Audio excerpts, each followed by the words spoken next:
Welcome to Seeing Through New Glasses, Granny Raps and Rocks. I am Beth Green, otherwise known as Granny Rocks.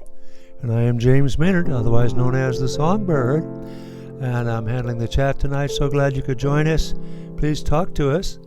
And whatever chat you send over to me, I will pass on to Beth and she can talk to you directly. So, we are so happy to have you here today. Tonight, I'm going to talk about why is it so hard to change? Does anybody want to know the answer to that? I do. Can you say something, James? I want to check your level with this new microphone. Looks yeah, good. I can see my microphone. Perfect, perfect. Okay. So first I want to tell you that we've made a change, and that change is that we've changed the name of the show. We're calling it used to be Granny Rocks, and then it was Granny Raps and Rocks, and now it's Seeing Through New Glasses, Granny Raps and Rocks. Now, why did we change the name? Why did you change? Why did we change the name? Well, because the point of the show is for us to see through new glasses, to be able to see things in a different way. And, you know, that's something really important. So, because I try to ask myself, what is the show really about? Is it about this idea or that idea or looking within, or is it about society? Is it about ourselves? And I thought it's about everything. But the important thing is, can we look at things differently instead of just being stuck in the same old humdrum way? So that's why we did that. Okay, so I think I should get started. We already have a hello from Catalina. She sends 3 hearts of love, lots of love. Thank you, Catalina. Hello, Catalina. So happy to see you. So, anyway, I want to say when we're asking the question, why is it so hard to change? We're talking about not only for us as individuals and other individuals. I mean, that's true for society too. Look, how many things need to change? Everybody knows they need to change. For instance, the way we eat. Let's say we know we need to stop eating sugar or so many carbohydrates, or we should stop eating too much protein or too much fat or junk food or processed food, whatever it is. And we need to eat, but it's hard to make those changes. And so then you say, well, and it's not just that. It's sometimes people are drinking, or they're drinking too much, or they're taking drugs, or they're gambling, or they're womanizing, or manizing, or whatever izing that would be if you were, on the other side of the fence, and is ruining and threatening your relationship, or you're siloing and you're staying isolated, or you're not exercising, or it could go on and on and on and on. All these things that don't work. All these Yet things we keep doing them. We keep doing them. So I'm not going to go into, well, why do we eat or drink or this or that? I'm talking about why is it so hard to change, period, any and all things. And now I also want to mention the society needs to change too. For instance, how long have we known about global warming? But we haven't. Decades. And we haven't wanted to change. And now we're stuck with heat waves and melting glaciers and disappearing cities and, all kinds of expenses and all that. And we still don't want to change. Right? So it's just a huge question. So, does anybody want to hear something about that? I do. I think it's an important topic. So, first of all, I want to talk a little bit about the process of change itself. Now, don't go away at this point and say, oh God, that's so abstract. Oh, I don't want to have to think about all of that. Well, I'm just really going to say some simple things. But we do have to think about it, right? So I have this way of seeing change that I want to put out. That change is slow, non-linear, and then sudden. Okay, so that sounds very like esoteric, mental. Let me explain what I mean. Everybody, you can say, well, what do you mean change is slow? Uh, well, I mean, you've been rotting out your liver for 40 years and you haven't changed that behavior, but then your liver didn't get rotted out overnight either. That your liver changed slowly over time, but you just didn't notice. And then one day you do notice, and then you say, oh my God, all of a sudden my liver has gone bad, right? But actually, that has been happening for years, decades maybe, right? So you can say, well, wait a minute, some change is not slow. For example, all right, let's say if you're dying over, as a person who has illnesses, that could be fast. He got stage 4 cancer and in 3 weeks he was dead. Well, no, you didn't get stage 4 cancer and in 3 weeks you were dead. You've been having the precursors to cancer. You've been getting cancer. You haven't noticed that you had cancer. It developed slowly. Everything develops slowly. So, all right, I got you, Beth. You go outside and get hit by a car. Now, that's a change that doesn't happen slowly. I beg to differ. What I would say about that is that happens slowly too. Okay, I had that accident because I was thinking of other things and I got distracted. So the pattern of not paying attention has been going on for years. So that pattern, which has been going on for years, is what led to that accident. Or you say, no, it wasn't me. I was paying attention. It was the guy next door. Well, the guy next door, maybe he's taking cocaine, and that's a habit that he's had over time. Or the what caused him to have to take cocaine has been going on for a long time. So, or the fragility of the body that I have, for instance, I have osteoporosis really bad. If I get hit by something, it's like I'm done. Okay, so you say, oh, you got hit by a car and you were crushed instantly. No, it took years to develop such weak bones. So, do you see what I'm saying?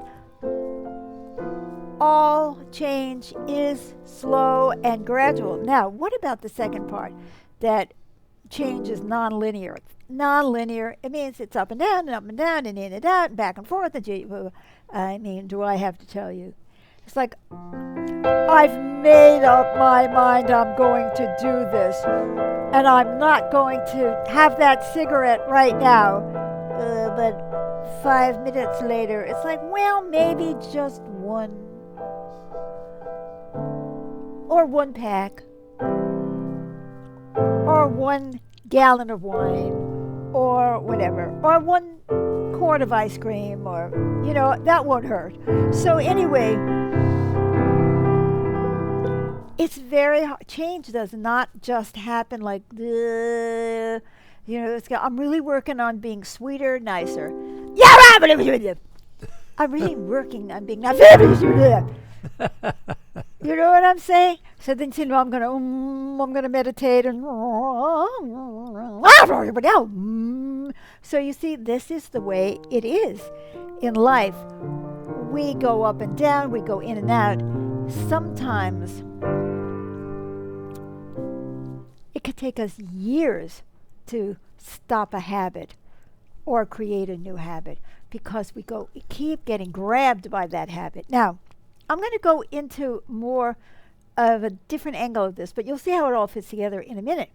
And then the final piece is that change is sudden. What do I mean? Didn't I just say that change was slow, nonlinear? That's right. But then it's sudden, meaning, all of a sudden, that straw on that camel's back breaks that camel's back. Or some elephant has been pushed too far and he's going to gore you, and which recently happened, as a matter of fact, to somebody who was working his elephant. So, and it looks like it just happened suddenly, but of course we know that everything has led up to that moment. But I'm going to give you an example that I love, which is water boiling, or freezing for that matter, all of a sudden the water is boiling, right? It turns to steam. But no, it doesn't turn to steam all of a sudden. You're reaching a point and reaching a point and reaching, but then all of a sudden it manifests as the change. Like now it is steam and now it's different. So there is that moment when you actually have a change. Well, I am going to try to make you feel encouraged, happy, hopeful, because I don't care how many times you haven't changed. We don't know that you're not in the process of changing, where you are turning to steam, right? And you don't know when the glorious day is going to come that you're actually going to make that change. So, honey, it looks like you need to get your... No, it's on low power okay. maintenance. But you'll still be able to do the chat with low power maintenance? Yeah. Okay, great. His laptop is all of a sudden telling him that he's got low battery, but we know that that's taking quite a while, right? It's been taking a while to get to that point. Point. So let's not lose hope, right? We might actually change yet. Yeah, right? That's right. Be patient. Be patient. Keep plugging away, and be compassionate. Now, the change happens. I want to talk a little bit about why the change in itself is so difficult. Well, because most patterns of behavior in the society or in ourselves have a lot of roots. Not just one. It's not like, oh, I had this one trauma when I was a child.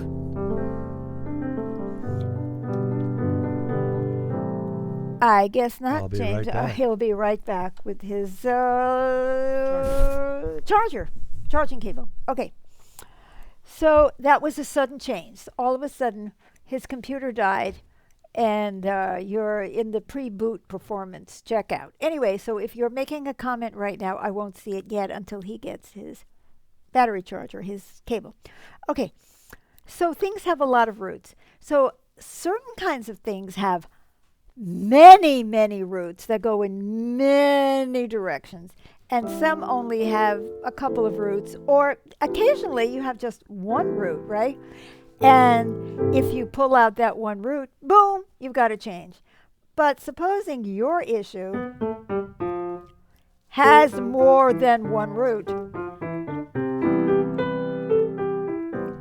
think about yourself as a helium balloon. Woo!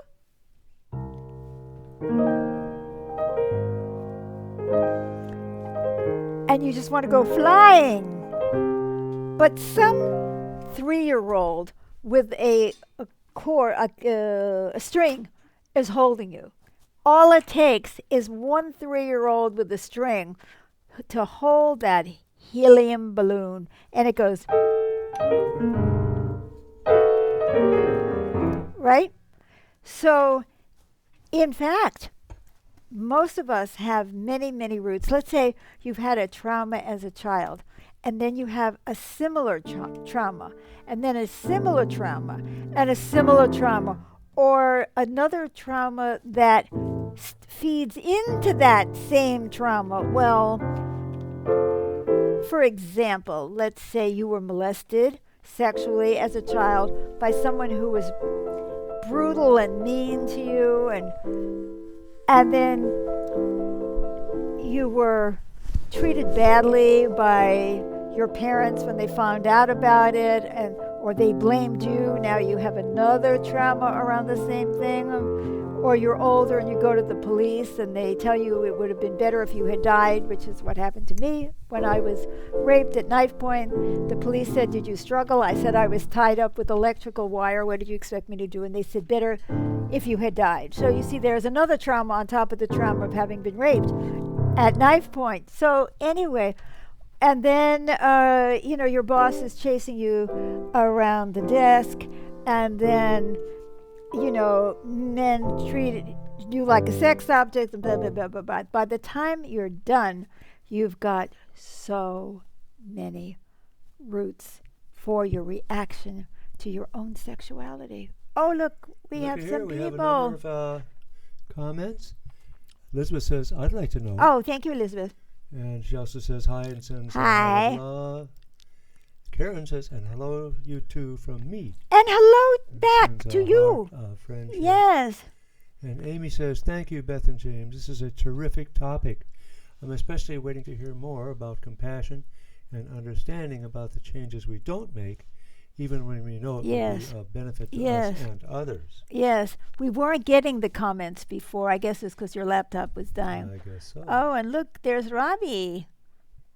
Hi, Robbie from Kathmandu. Hi, Robbie. Yes. And Todd says hi. And hello, Todd. Hi, Todd. Jenny says, I worked on a change today and I succeeded. Ooh. So happy and less stressed. Ooh, yay, Jenny. And Blanquita says, hello, Beth and James. It says, a couple of hearts of love. Thank you. Thank you, Blanquita. So, just what Amy was talking about, how do we get more compassion for ourselves? Well, remember that example that I gave of the helium balloon that can be held by some 3-year-old? Is that true? A 3-year-old can hold a helium balloon? Okay. So, it can be something that small. But let's say you have 100 roots.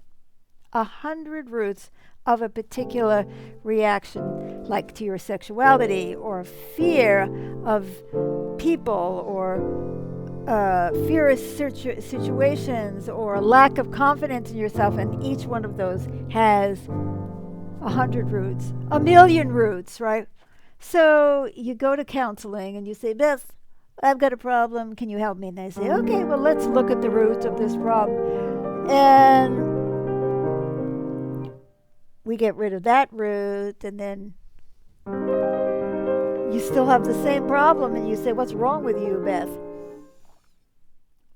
And then I try to help you again. And then we find another root, and then we find another root, and then we find her, and you say, oh my God, this woman is just bilking me for money. All she's doing is finding roots. Am I ever going to get rid of this behavior?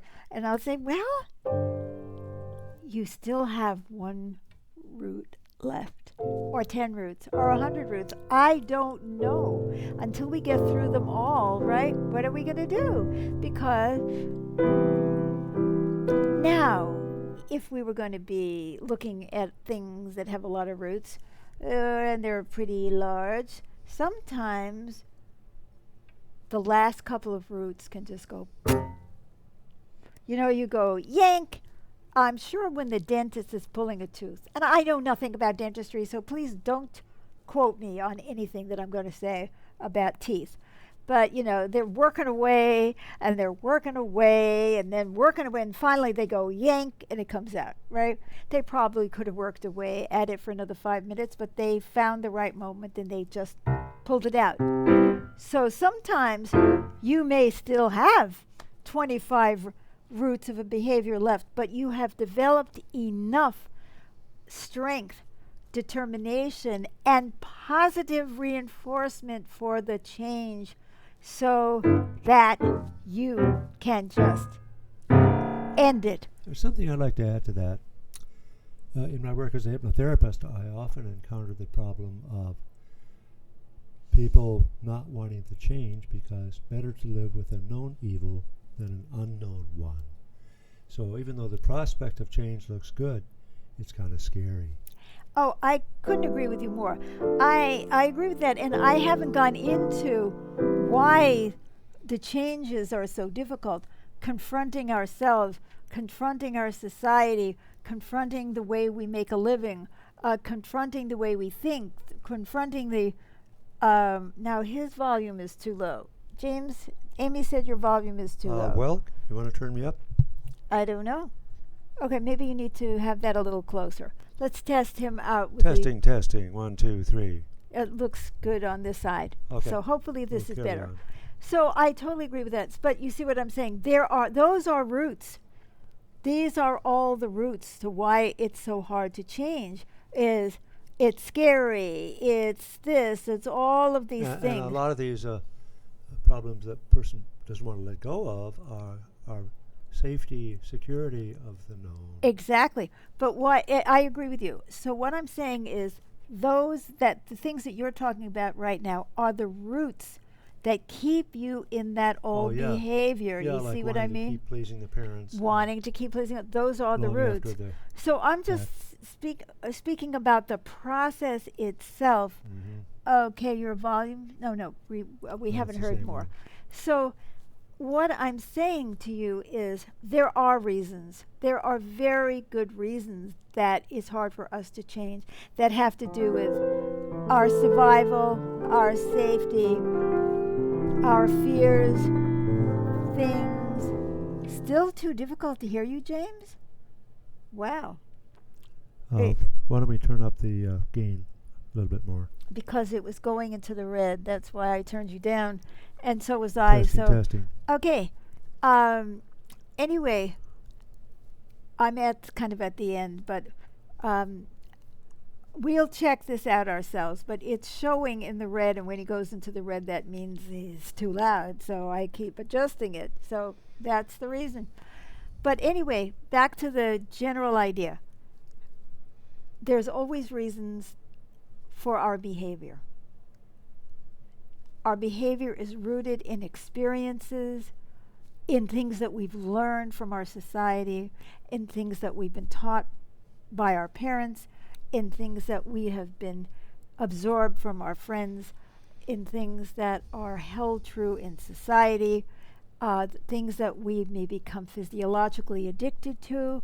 There is a million reasons, and we may not know all those reasons, but we make an effort to slowly get rid of one at a time, or 5 at a time, as many as we can. And we maintain the realization that change is slow. And, Todd can hear James just fine. Thank you, Todd. Okay, thank you for clarifying. So when we have all of those that are pulling us down, we just have to keep working at the things that are keeping us in place. If we get angry with ourselves and we start getting self-critical, guess what's going to happen? We are going to get weaker and weaker because of that self-hatred. And instead of being motivated to do better, we begin to feel hopeless. And then we say, oh, what the heck? I might as well drink the whole bottle. So Iris says, how are you, Beth James? From Lahat, South Sumatra, Indonesia. hello there. Hope you stay healthy. Miss you. Well, we're glad you're here. Please so watch glad you the came, replay Iris. because we're at the end. And Jenny says, so right. yes. So let's celebrate our victories. Let's know that it's going to be up and down because that's the way things are. I mean, nothing Non-linear. goes non-linear. Progress. You get pulled back to the old pattern, then you have to start again, and then you have to look for another route. And because see, you may be going backwards because there is another route pulling at you that you didn't know was in there. Right. You see what I mean? So it's slow, it goes up and down because other routes are going to start taking over, dragging you down, and then all of a sudden, if you keep going, you'll be free. So please leave your comments. Love the show. And I will answer your comments later after the show because obviously we're not going to be live anymore. And please share it. Oh, it looks like Jenny says, anger makes our life really bad. it really does. It really does. And that's a habit for many, many people is to go to anger. For a lot of people, anger gives them a feeling of power. That's right. But So, it's a false feeling. so what I'd like to ask you to do is follow our page if you haven't already, because theoretically Facebook is supposed to let you know when we're on live, which it does sometimes, and share this program with all the people who really need to hear this message. And come back next week. Mm-hmm.